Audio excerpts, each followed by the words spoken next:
হরে কৃষ্ণ। জন্মাষ্টমীর এই শুভ তিথিতে চলো তোমাদের মায়াপুর মন্দিরের ভগবান দর্শন করাই।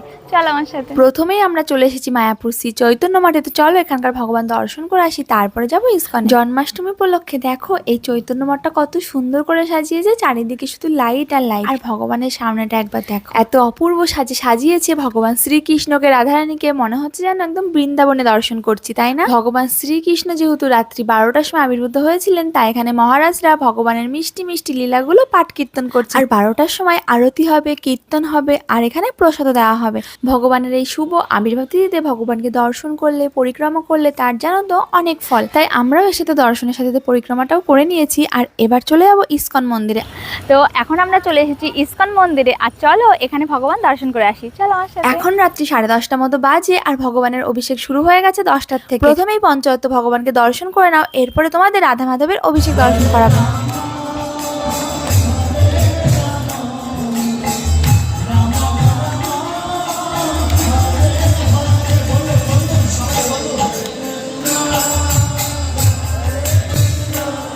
অভিষেকের শুরুতেই তো দুধ, ঘি, মাখন আর নানা রকমের ফলের জুস দিয়ে ভগবানকে অভিষেক করা হয়েছে। আর এর পরেই হবে সেই অপূর্ব দৃশ্য, যেটাকে পুষ্প অভিষেক বা পুষ্প বৃষ্টিও বলা যায়।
ভগবান শ্রীকৃষ্ণ যখন আবির্ভূত হয়েছিলেন তখন দেবতারা করেছিলেন পুষ্পবৃষ্টি এবং বাইরে হচ্ছিল অঝরে বৃষ্টি। ঠিক তেমনই এখানেও দেখো, ভেতরে পুষ্পবৃষ্টির সাথে সাথে বাইরেও কেমন বৃষ্টি হচ্ছে। হরে কৃষ্ণ। তো তোমাদের অভিষেক দর্শন করে কেমন লাগলো অবশ্যই কমেন্ট করে জানাবে।